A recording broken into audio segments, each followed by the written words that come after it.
नमस्कार, आपका स्वागत है हमारे YouTube चैनल शिक्षा सखा पर। आज मैं आपके लिए लेकर आई हूँ कक्षा 10 की नैतिक शिक्षा का पाठ 6। पाठ का नाम है खूब लड़ी मर्दानी। इस वीडियो में हम इस पाठ का सार और प्रश्न अभ्यास करेंगे। पिछली वीडियो में मैंने आपको पाठ 5 कर्मयोग की साधना पाठ का सार और प्रश्न अभ्यास करवाए थे।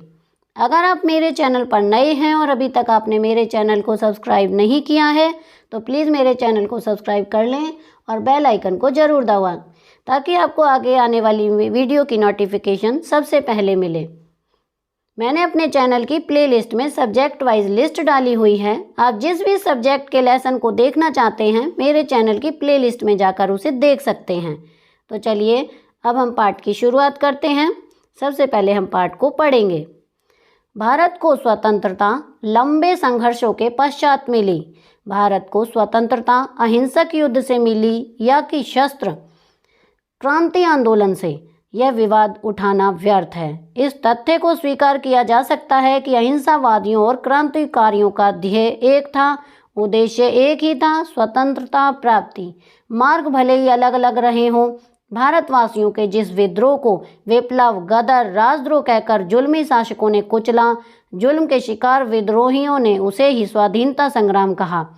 क्रांति का अर्थ देकर उसके लिए अपनी जान की बाजियां तक लगा दी। सरफरोशी की तमन्ना अब हमारे दिल में है, देखना है जोर कितना बाजुए कातिल में है। ये पंक्तियां अमर शहीद राम प्रसाद बिस्मिल की भावना को ही व्यक्त नहीं करती बल्कि पूरे क्रांतिकारी आंदोलन का प्रतिनिधित्व करती हैं। प्रथम स्वतंत्रता संग्राम के बलिदानियों में जिन स्वतंत्रता सेनानियों के नाम गिने जाते हैं उनमें एक थी झांसी की रानी लक्ष्मीबाई। आज तक भूली न दुनिया धार उस तलवार की, याद है मर्दानगी उस देश प्रेमी नार की। थी स्वयं दुर्गा छबीली हाथ में खप्पड़ लिए, वार जब उसने किया तो काट 100 सिर लिए। लक्ष्मीबाई का जन्म 19 नवंबर 1835 को हुआ था। उनके पिता का नाम मोरोपंत और माता का नाम भागीरथी था। लक्ष्मीबाई के बचपन का नाम मनुबाई था। स्नेह से सभी उन्हें मनु के नाम से संबोधित करते थे। मनुबाई जब 3-4 वर्ष की हुई तो उनकी माँ का स्वर्गवास हो गया। मोरोपंत का हृदय टूट गया जब मनुबाई को लेकर बाजीराव पेशवा के दरबार में चले गए। उन दिनों पेशवा कानपुर जिले के बिठूर नामक स्थान पर रहते थे। मनुबाई बिठूर में ही पलकर 8-9 वर्ष की हुई। पेशवा उन्हें प्रेम से छबीली कहकर पुकारते थे। पेशवा के दत्तक पुत्र नाना साहब के साथ मनु ने बचपन में ही शस्त्र विद्या व घुड़सवारी का प्रशिक्षण ले लिया था। बाजीराव के प्रयत्न से ही केवल 8 वर्ष की उम्र में मनु का विवाह झांसी के राजा गंगाधर राव नेवलाकर से हो गया था। विवाह के बाद उनका नाम लक्ष्मीबाई रखा गया। गंगाधर राव के पूर्वजों को झांसी का राज्य राजा छत्रसाल की ओर से उपहार के रूप में मिला था। सन 1851 में 16 वर्ष की आयु में लक्ष्मीबाई को पुत्र रतन की प्राप्ति हुई, लेकिन वह ज़्यादा दिनों तक जीवित नहीं रह सका। इस आघात को गंगाधर राव सहन नहीं कर सके और वे बीमार पड़ गए। उत्तराधिकारी के रूप में उन्होंने अपने संबंधी वासुदेव राव के पुत्र आनंद को गोद ले लिया और उसका नाम दामोदर राव रखा गया। 21 नवंबर 1853 को गंगाधर राव का स्वर्गवास हो गया। अंग्रेज इसी ताक में बैठे थे कि किस तरह भारतीय राज्यों पर कब्जा किया जाए। इन्होंने उत्तराधिकारी के रूप में दत्तक पुत्र को अस्वीकार कर दिया और गंगाधर राव की लाखों की संपत्ति को अपने खजाने में जमा कर लिया। इस तरह 7 मार्च 1857 को झांसी को अंग्रेजी शासन में शामिल कर लिया गया। शासन व्यवस्था के लिए अंग्रेज प्रतिनिधि एलिस को नियुक्त किया गया। उस समय वायसराय डलहौजी ने रानी लक्ष्मीबाई के लिए 5,000 रुपये मासिक पेंशन बहाल की और किला भी खाली करवा लिया। विधवा के लिए किए जाने वाले पारंपरिक मुंडन संस्कार के लिए काशी जाने की इजाज़त नहीं दी। दामोदर राव के यज्ञोपवीत संस्कार के लिए जमा 10 लाख रुपयों में से बड़ी मुश्किल से 1 लाख रुपए दिए, वह भी एक व्यापारी की जमानत पर। इस प्रकार रानी की अवस्था अपने ही भवन के पिंजरे में बंद पक्षी के समान हो गई। अंग्रेजों के अन्याय व अत्याचार का बदला लेने के लिए रानी लक्ष्मीबाई युद्ध की तैयारी में जुट गई। उन्होंने स्त्री सैनिकों की संख्या में वृद्धि की। तात्या टोपे ने रानी को संपूर्ण भारत में चलाई जा रही क्रांति की योजनाओं से अवगत कराया। रानी इसके लिए पहले से ही तैयार थी। 31 मई 1857 का दिन स्वतंत्रता संग्राम के लिए तय किया गया, परंतु निर्धारित समय से पहले 6 मई को बैरकपुर छावनी में विद्रोह की आग भड़क उठी। रानी ने भी झांसी में विद्रोह का झंडा खड़ा किया।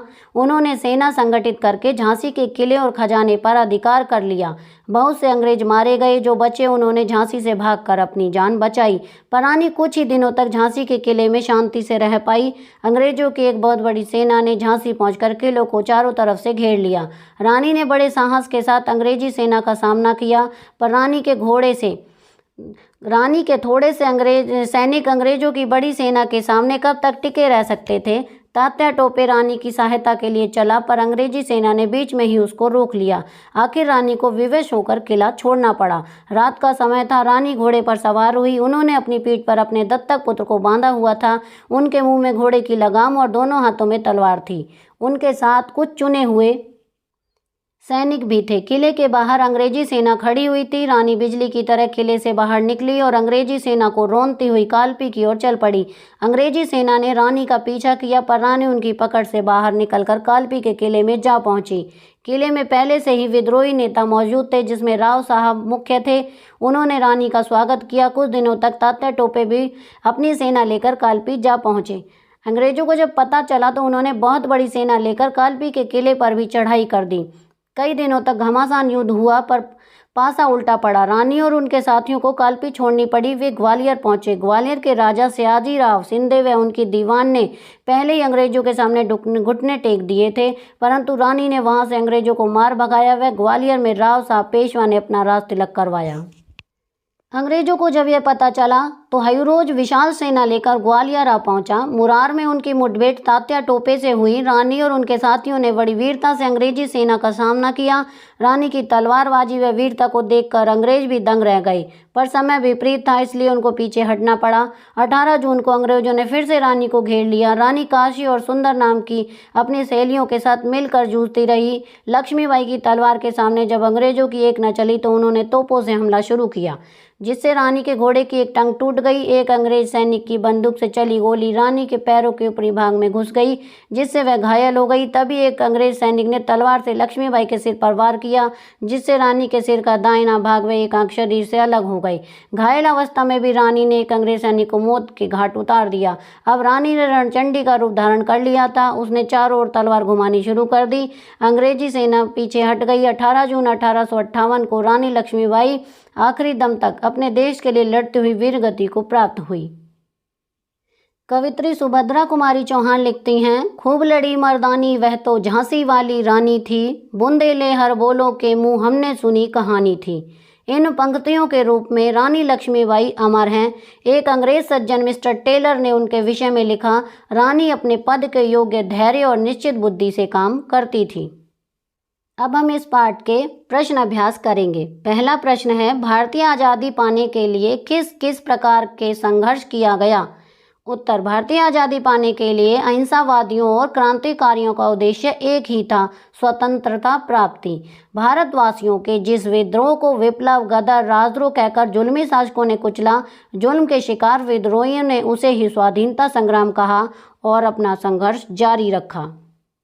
प्रश्न 2, झांसी को अंग्रेजी राज्य में कब और क्यों शामिल किया गया? उत्तर, अंग्रेजों ने उत्तराधिकारी के रूप में दत्तक पुत्र को अस्वीकार कर दिया और गंगाधर राव की लाखों की संपत्ति को अपने खजाने में जमा कर लिया। इस तरह 7 मार्च 1857 को झांसी को अंग्रेजी शासन में शामिल कर लिया गया। प्रश्न 3, रानी लक्ष्मीबाई की अवस्था अपने ही भवन के पिंजरे में बंद पक्षी के समान थी, कैसे स्पष्ट करें? उत्तर, उस समय वायसराय डलहौजी ने रानी लक्ष्मीबाई के लिए 5,000 रुपये मासिक पेंशन बहाल की और किला भी खाली करवा लिया। विधवा के लिए किए जाने वाले पारंपरिक मुंडन संस्कार के लिए काशी जाने की इजाज़त नहीं दी। दामोदर राव के यज्ञोपवीत संस्कार के लिए जमा 10 लाख रुपयों में से बड़ी मुश्किल से 1 लाख रुपये दिए, वह भी एक व्यापारी की जमानत पर। इस प्रकार रानी की अवस्था अपने ही भवन के पिंजरे में बंद पक्षी के समान हो गई। प्रश्न 4, सरफरोशी की तमन्ना अब हमारे दिल में है, देखना है जोर कितना बाजुएं कातिल में है। पंक्तियों का अर्थ स्पष्ट करो। उत्तर, इन पंक्तियों का अर्थ है कि हम अपना सिर बेचना चाहते हैं, देखते हैं कि कत्ल करने वाले हाथों में कितनी ताकत है। प्रश्न 5, लक्ष्मीबाई किस प्रकार शहादत को प्राप्त हुई? उत्तर है युद्ध में लड़ते हुए। प्रश्न 6, गंगाधर राव ने किसको अपना दत्तक पुत्र बनाया? वह क्यों? उत्तर, लक्ष्मीबाई को पुत्र रत्न की प्राप्ति हुई, लेकिन वह ज़्यादा दिनों तक जीवित नहीं रह सका। इस आघात को गंगाधर राव सहन नहीं कर सके और वे बीमार पड़ गए। उत्तराधिकारी के रूप में उन्होंने अपने संबंधी वासुदेव राव के पुत्र आनंद को गोद ले लिया और उसका नाम दामोदर राव रखा गया। प्रश्न 7, रानी लक्ष्मीबाई युद्ध कौशल में प्रवीण थी। 8-10 पंक्तियों में वर्णन करो। उत्तर, रानी ने झांसी में विद्रोह का झंडा खड़ा किया। उन्होंने सेना संगठित करके झांसी के किले और खजाने पर अधिकार कर लिया। बहुत से अंग्रेज मारे गए, जो बचे उन्होंने झांसी से भागकर अपनी जान बचाई। अंग्रेजों की एक और बहुत बड़ी सेना ने झांसी पहुंचकर किले को चारों ओर से घेर लिया। रानी ने बड़े साहस के साथ अंग्रेजी सेना का सामना किया। तात्या टोपे रानी की सहायता के लिए चला, पर अंग्रेजी सेना ने बीच में ही उसको रोक लिया। आखिर रानी को विवश होकर किला छोड़ना पड़ा। रात का समय था। रानी घोड़े पर सवार हुई। उन्होंने अपनी पीठ पर अपने दत्तक पुत्र को बांधा हुआ था। उनको मुंह में घोड़े की लगाम और दोनों हाथों में तलवार थी। उनके साथ कुछ चुने हुए सैनिक भी थे। किले के बाहर अंग्रेजी सेना खड़ी हुई थी। रानी बिजली की तरह किले से बाहर निकली। अब रानी ने रणचंडी का रूप धारण कर लिया था। उसने चारों ओर तलवार घुमानी शुरू कर दी। अंग्रेजी सेना को रौंदती हुई कालपी की ओर चल पड़ी। अंग्रेजी सेना ने रानी का पीछा किया, पर रानी उनकी पकड़ से बाहर निकलकर कालपी के किले में जा पहुंची। प्रश्न 8, रानी लक्ष्मीबाई का मनोबल बहुत उच्च था। उदाहरण देकर स्पष्ट करो। उत्तर, रानी लक्ष्मीबाई के पति की मृत्यु के बाद अंग्रेजों ने उनकी स्थिति को कमजोर करने का बहुत प्रयास किया, लेकिन वह पूर्ण रूप से सफल नहीं हो पाए। अंत में रानी लक्ष्मीबाई ने अंग्रेजों के खिलाफ विद्रोह कर दिया और एक संघर्ष भरी लड़ाई लड़ी, जिसमें उनको पता था कि वह इस लड़ाई को नहीं जीत सकती हैं। उन सब उदाहरणों से पता लगता है कि रानी लक्ष्मीबाई का मनोबल बहुत उच्च था। प्रश्न 9, रानी की बचपन में सीखी गई शस्त्र विद्या उनके आगामी जीवन में बहुत काम आई। चर्चा करो। उत्तर, रानी लक्ष्मीबाई ने बचपन में जो शस्त्र विद्या सीखी थी, बड़े होने पर उनकी यही शस्त्र विद्या के कारण उन्होंने अंग्रेजों के सामने कभी घुटने नहीं टेके और अंग्रेजों का डटकर मुकाबला किया। बहुत सारे अंग्रेजों को मौत के घाट उतार दिया। इस प्रकार रानी की बचपन में सीखी गई शस्त्र विद्या के द्वारा उन्होंने देश की स्वतंत्रता में अहम योगदान दिया। प्रश्न 10, खूब लड़ी मर्दानी में मर्दानी से आप क्या समझते हैं? उत्तर, खूब लड़ी मर्दानी में मर्दानी का अर्थ होता है मर्दों के से काम करने वाली औरत। प्रश्न 11, व्यक्ति अपने कार्यों से अमर हो जाता है। कुछ अन्य उदाहरण देकर पुष्टि करो। उत्तर, व्यक्ति अपने कार्यों से अमर हो जाता है। ऐसा ही एक उदाहरण यहाँ पर दिया गया है। APJ अब्दुल कलाम ने भारत के लिए बहुत सारे हथियार बनाए और भारत को हथियारों की श्रेणी में आत्मनिर्भर कर दिया। आज भी हम लोग उन्हें मिसाइल मैन के नाम से जानते हैं। बरेली इस दुनिया में अब नहीं है, लेकिन हर कोई उनके इन कार्यों को याद करता है। प्रश्न 12, स्वतंत्रता संग्राम में भाग लेने वाली किन्हीं 5 महिलाओं का सचित्र परियोजना तैयार करें। उत्तर, स्वतंत्रता संग्राम में भाग लेने वाली 5 महिलाओं की जानकारी नीचे दी गई है। नंबर 1 झांसी की रानी, नंबर 2 वीरांगना Jhalkari Bai, number 3 Begum Hazrat Mahal, number 4 Rani Draupadi Bai, number 5 Mastani Bai. इन सभी महिलाओं की जानकारी आप सचित्र परियोजना के साथ तैयार कर सकते हैं। तो यहाँ पर हमारी ये वीडियो पूरी हो गई है। अगली वीडियो में मैं आपको पार्ट 7 बर्डमैन ऑफ इंडिया सालिम अली पाठ का सार और प्रश्न अभ्यास करवाऊंगी। आपको मेरी ये वीडियो कैसी लगी मुझे कमेंट करके ज़रूर बताएं। मेरी वीडियो को लाइक करें, शेयर करें और चैनल को सब्सक्राइब करना ना भूलें। Thank you.